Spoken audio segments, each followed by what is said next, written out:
Jai Narayan students, I hope you all are fine. So, we move further, and in the last video of chapter 2, we studied about the characters, about the chapter, and how the oath ceremony of Nelson Mandela started. Now, in the second video, we'll start from page number 20, first paragraph. So, open page number 20, all of you. In this, I'm going to read out the first paragraph and then the explanation will be there. That day had come about through the unimaginable sacrifices of thousands of my people, people whose suffering and courage can never be counted or repaid. I felt that day, as I have on so many other days, that I was simply the sum of all those African patriots who had gone before me. That long and noble line ended and now began again with me. I was pained that I was not able to thank them and that they were not able to see what their sacrifices has wrought.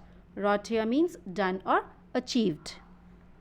So here the author is telling that this equal and free country was a result of sacrifices of countless other men and women who have fought all their lives for this day. Once again, the author wishes if he could thank them all, but unfortunately, they didn't live to see the result of their courage. Nelson Mandela gathered his courage and power from all these people and thus wishes to make them proud. Now, the next paragraph. The policy of apartheid created a deep and lasting wound in my country and my people. All of us will spend many years, if not generations, recovering from that profound hurt. But the decades of oppression and brutality had another unintended effect, and that was that it produced the Oliver Tambos, the Walter Sissolis, the Chief Luthulus, the Yusuf Dadus, the Bram Fischer, the Robert Sobukwe's of our times. These are some prominent names who participated in the struggle against apartheid.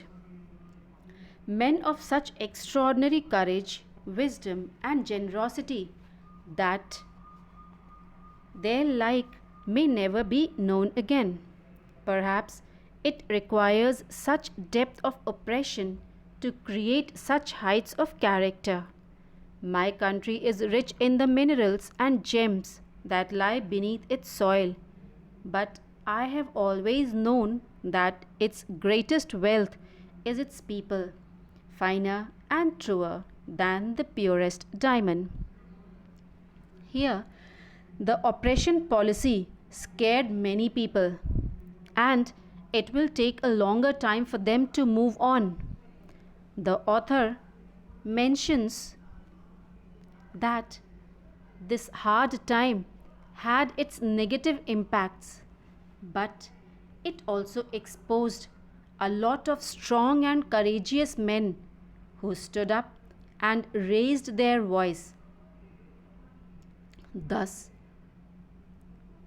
it required that level of unjust treatment to produce such great heroes.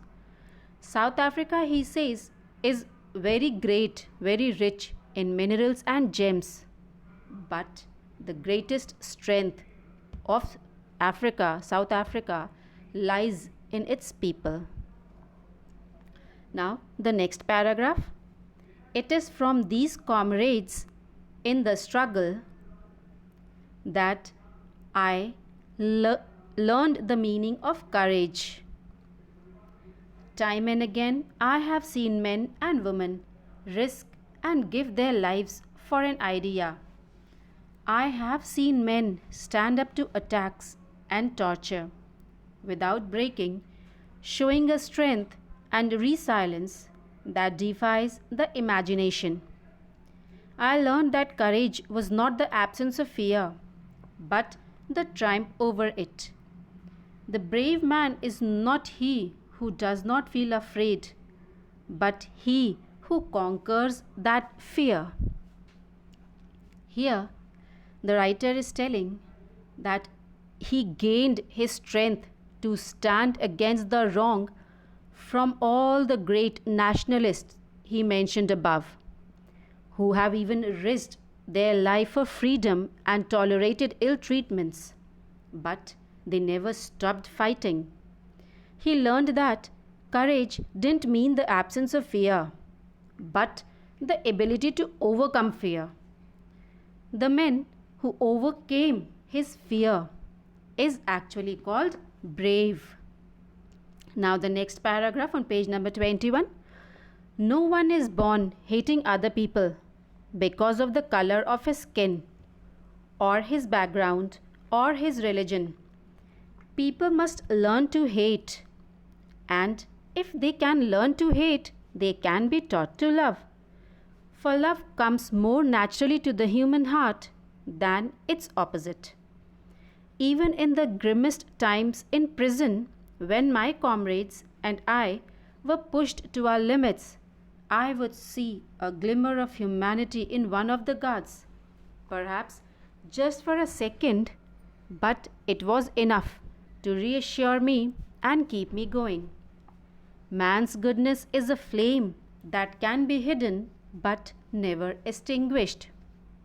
Here, the writer is telling grimmest means very serious or gloomy, and glimmer means shine.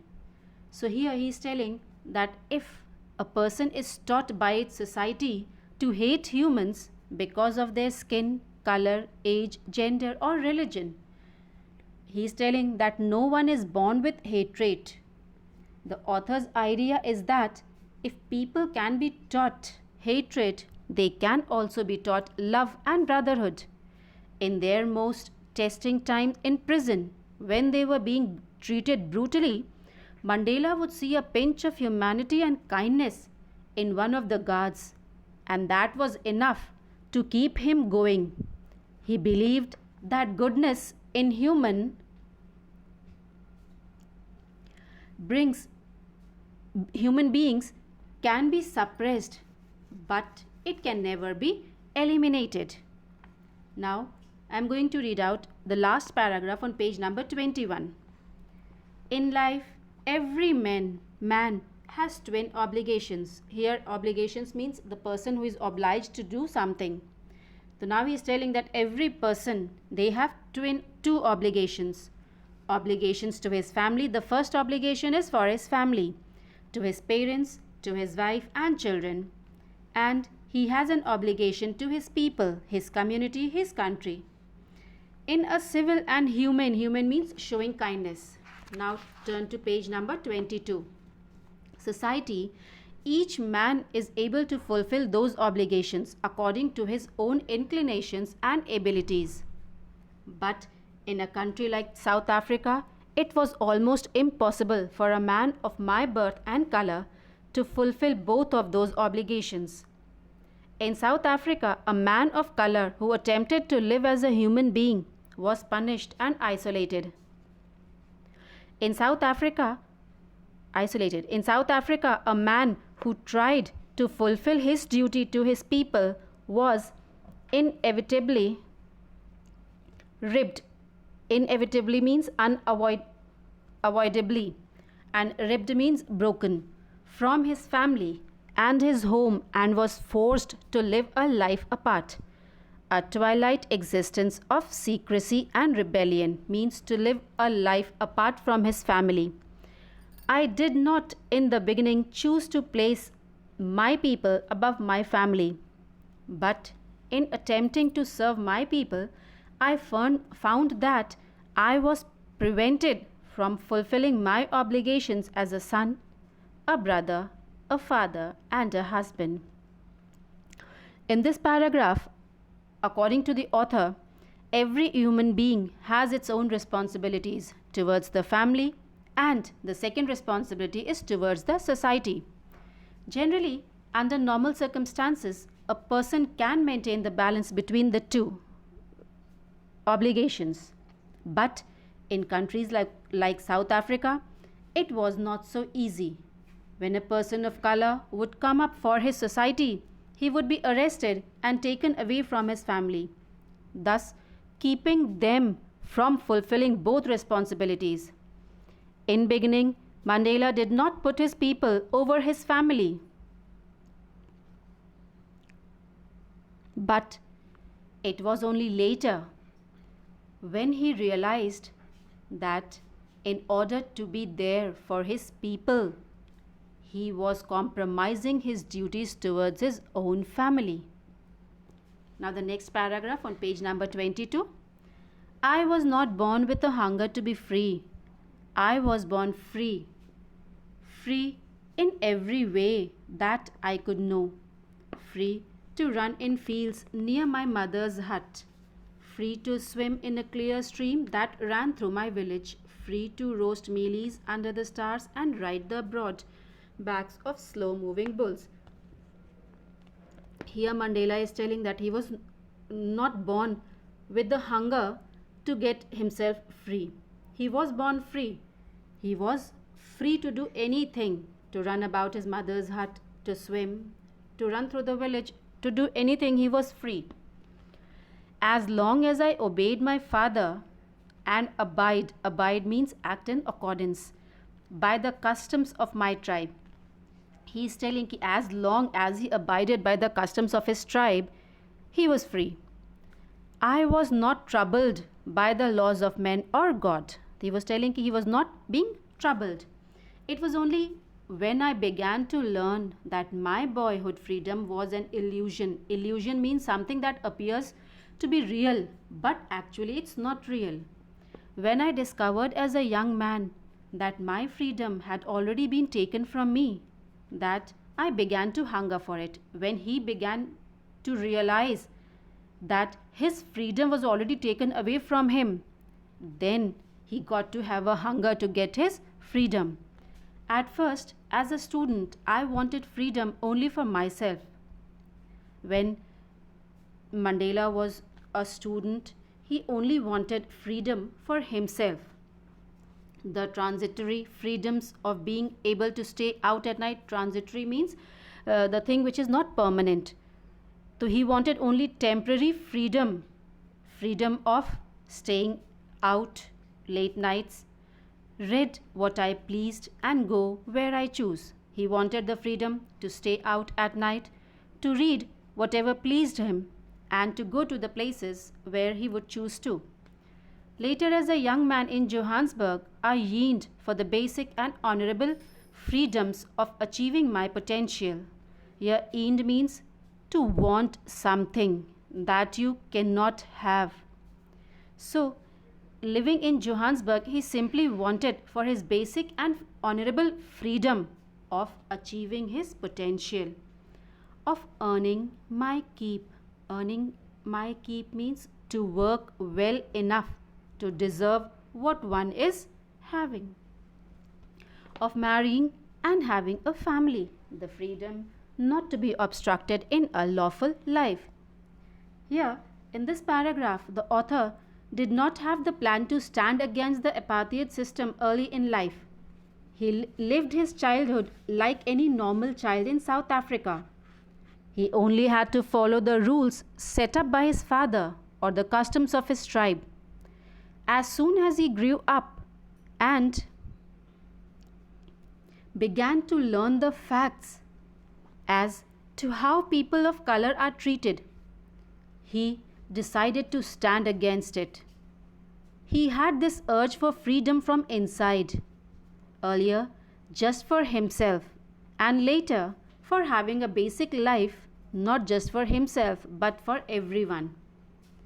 Now he is telling that in Johannesburg, they had to struggle for having a peaceful marriage, family, and basic amenities, which everyone has access to, where law and order exist.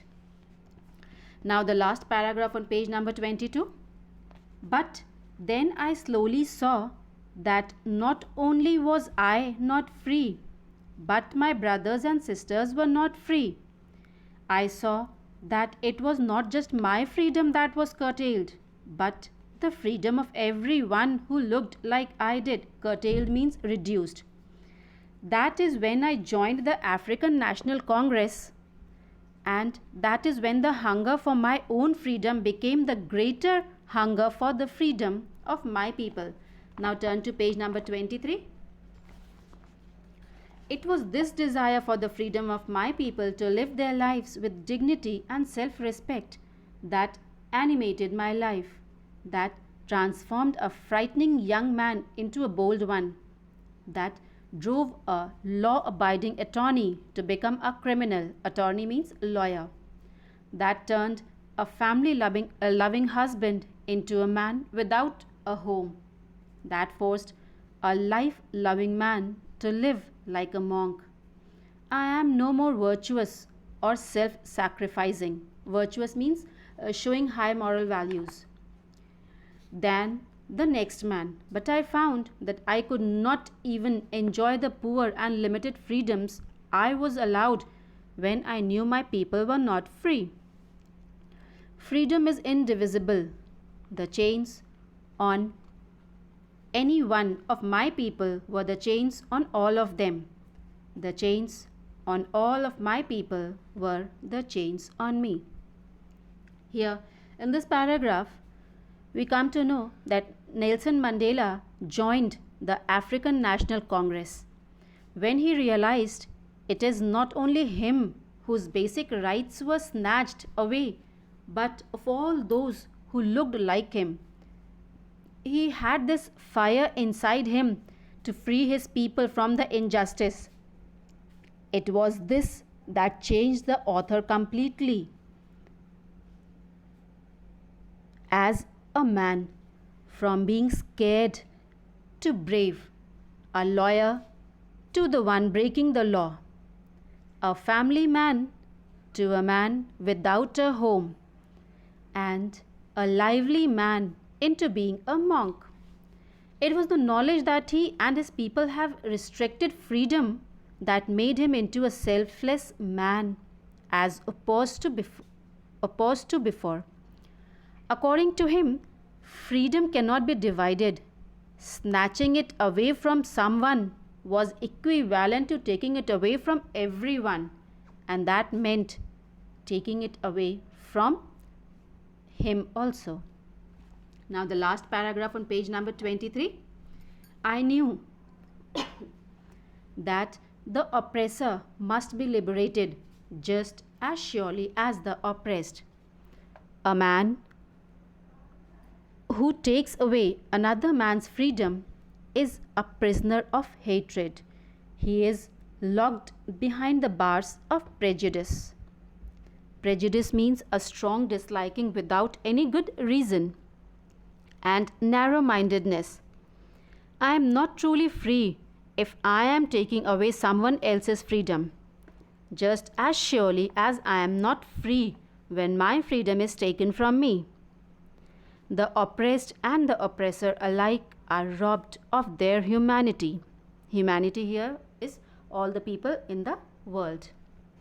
Here, he means Mr. Nelson Mandela, he is mentioning that the need to free the oppressor is also as high as that of the oppressed, because the oppressor is bounded by the shackles of hatred.